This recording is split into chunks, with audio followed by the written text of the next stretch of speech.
여러분 안녕하십니까, 김진성입니다. 오늘은 12월 18일 수요일 오전입니다. 내일이면 FOMC, BOJ 미팅이 있습니다. 금융시장에 보면 서로 간에 영향을 미치지만 그래도 가장 중요하게 제일 먼저 움직이는 것은 항상 이자율, 특히 미국의 이자율이라고 생각을 합니다. 그래서 FOMC, BOJ가 있으면 이런저런 얘기가 많이 나오면서 시장도 움직이고 할 테니까 그 전에 한번 생각해 보고 싶은 것은 미국 장기 금리가 높아도 S&P는 계속 오를까 하는 게 제 의문입니다. 그래서 결론만 얘기하면 결국은 기술 혁신과 생산성이 관건이다, 이런 생각이 듭니다.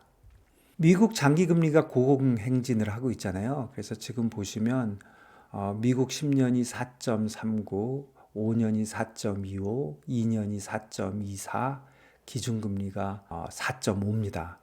내일 25bp 내렸다고 가정을 해본 겁니다. 그리고 한국 10년은 2.78, 3년은 2.60, 기준금리는 3.0. 여러분들 이 숫자들 보면 어떻게 보이십니까?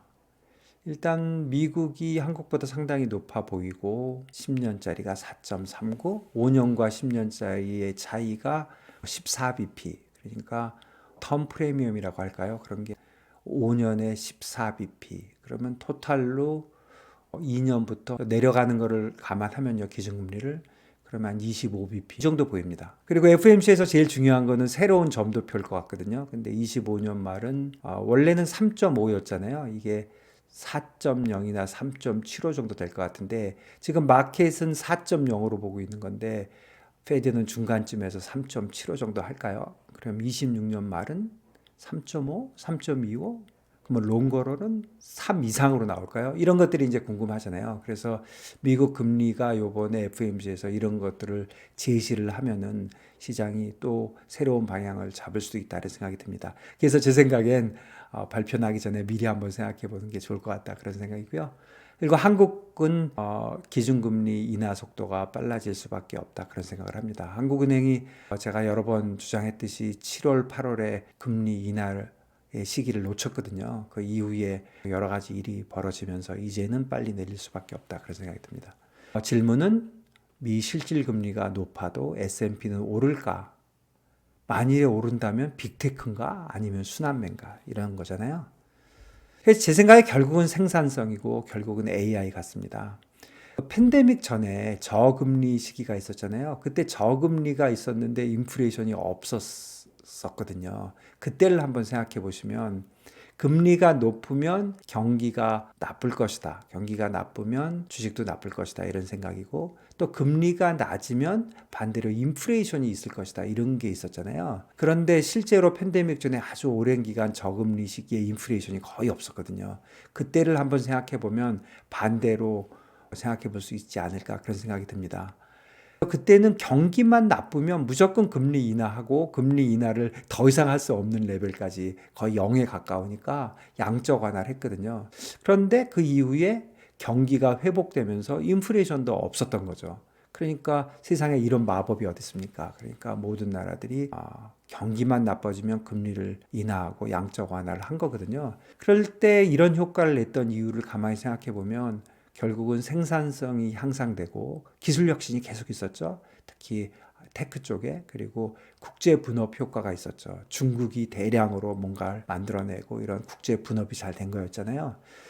그렇다면은 또 이런 것도 있잖아요. 팬데믹 이후에 금리가 막 올라갈 때 그때도 S&P가 강했거든요. 그때 한 얘기를 생각해 보면 네 가지였는데 튼튼한 실적, AI 열풍, 그리고 이제 당연히 이제 금리가 상당히 빨리 올라가니까 이자율 인하에 대한 기대, 그리고 no meaningful pullback. 그러니까 올라가면서 뭐 크게 빠진 적이 없었다는 거죠. 특히 빅테크에 관련돼서는 성장성이 있고, 그리고 빅테크들이 오히려 풍부하게 현금을 가지고 있고 또 글로벌 상품을 가지고 있기 때문에 앞으로도 캐시플로우가 괜찮을 것 같다, 이런 거였거든요.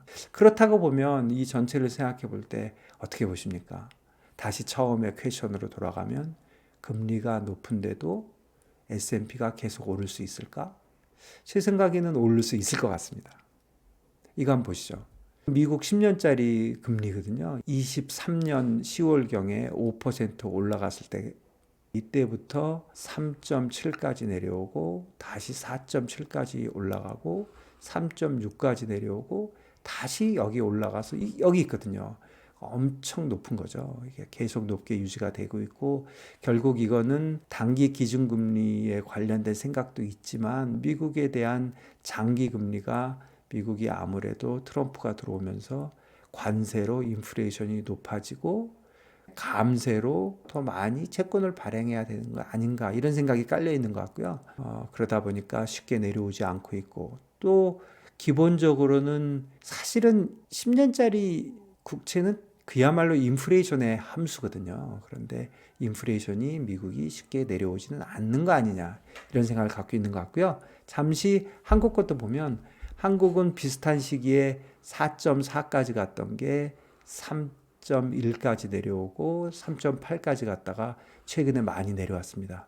특히 이렇게 많이 내려온 거는 우리나라 경기가 워낙 나쁘면서 이제 내릴 수밖에 없을 것이다. 한국은행이 요때 안 내렸잖아요. 그런데 이때는 내릴 수밖에 없다. 이런 생각을 갖고 있는 것 같습니다.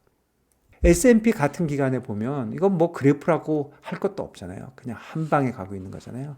물론 여기 좀 풀백이 있다고 하지만 나머지는 거의 의미 있는 풀백이 거의 없거든요. 조정이 거의 없는 거죠. 그렇다면은 결국은 제 생각에는 금리가 높다 하더라도 AI 관련된 빅테크에 관련된 생산성에서 뭔가 계속 성과를 보여준다면 계속해서 갈 수 있다. 이런 생각이 듭니다. 오늘 여기까지고요. 여러분들 FOMC 그리고 BOJ 얘기 들어보고 주말에 다시 찾아뵙도록 하겠습니다. 감사합니다.